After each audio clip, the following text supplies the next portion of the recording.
And of course, on the celebratory morning, the news cycle still continues. And this weekend, of course, marks the second and final voter registration weekend.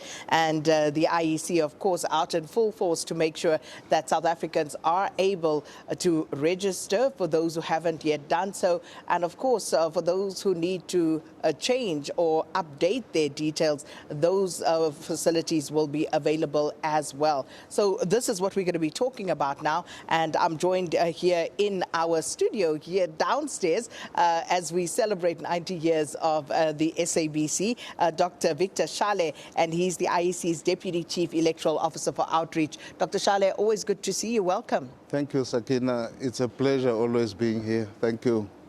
So we head into the second voter registration weekend. We had the first one back in June. Let's just recap in terms of the number of people who actually showed up to either register for the first time or change or update their details. And of course, again, where are we sitting with eligible voters who are still not yet registered? No, thank you very much. On that occasion, we had just over 3 million citizens who showed up either to check their details and then there was a significant portion that was also first-time voters. So in all, about just over 3 million transactions during the first registration weekend. As you may recall, we are at least over 28 million as we speak. We're hoping that we should hit the 29 million mark over this weekend. And that's still a long way to go if you take into consideration that we have just around 40 million eligible citizens. So there's still quite a distance to cover during this election, and of course, as we now prepare for the general elections in 2029.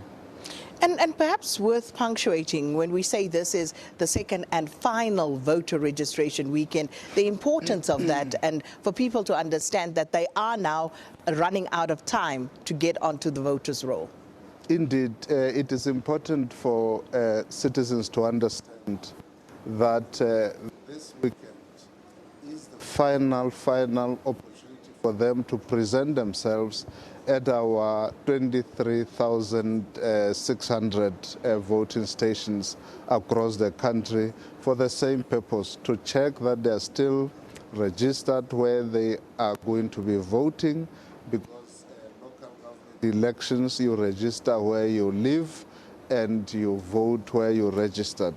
Because of the movement or some adjustments occasioned by the review of the municipal boundaries, it is important that everybody purposefully checks whether they are still registered properly. But of course, we have also a particular interest on those who have not registered before, to make sure that they can also be counted. They are part of South Africa's constitutional building project. Now, the significance of this weekend is that in a few days after this weekend, we expect the Honorable Minister of Kokta, Honorable Thabisa, to proclaim the elections. Now, that has a significance in the electoral process, in a sense that on the midnight of the proclamation day, we will cease to register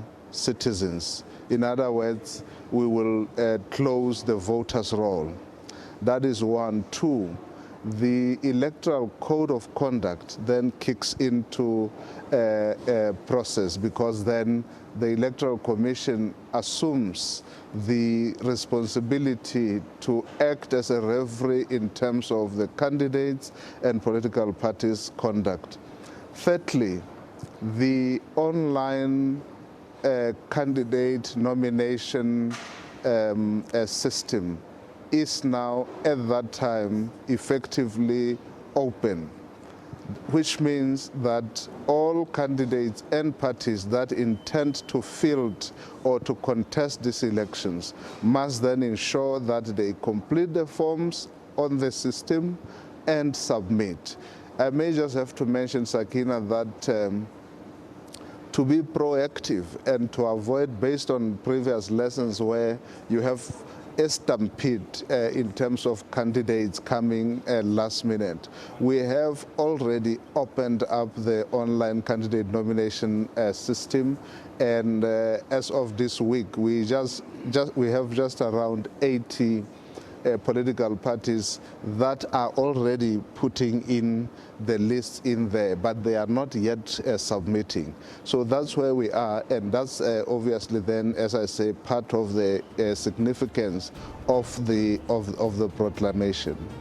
And of course, as we wrap this up, SABC celebrating 90 years, and I'm thinking back to that seminal moment in 1994 and the lead up to that, Kululega. Your vote is your secret, you know, the campaign that was run across SABC, Yes. teaching people, the majority of whom had never voted before, what to expect and actually what to do on election day. And, you know, just your reflections on the partnership between SABC and the IEC over the years. Absolutely. I think it is fitting for the Electoral Commission to also formally register its congratulatory message to the SABC for this important milestone. The SABC has been a partner of the Electoral Commission. In my view, it is not just a public broadcaster, but it is a key pillar of South Africa's democratic project, because it is through the SABC lens and microphones that South Africans get to, you know, display their choices. They have to air their grievances and indeed you know, get valuable information that is vital for their everyday life. We have partnered with the SABC on voter education programs, especially on the SABC education side.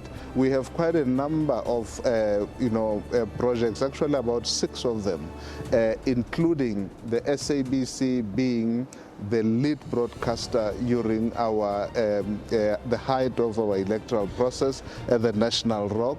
And so we really are proud to also be associated with such an important institution as the SABC. Well, thank you so much, Dr. Shale, and of course, 2 of South Africa's most trusted institutions, the SABC and of course, Absolutely. the IEC. Fantastic. And we'll leave that there for now. And thanks so much to Dr. Victor Shale, IEC's Deputy Chief Electoral Officer for Outreach.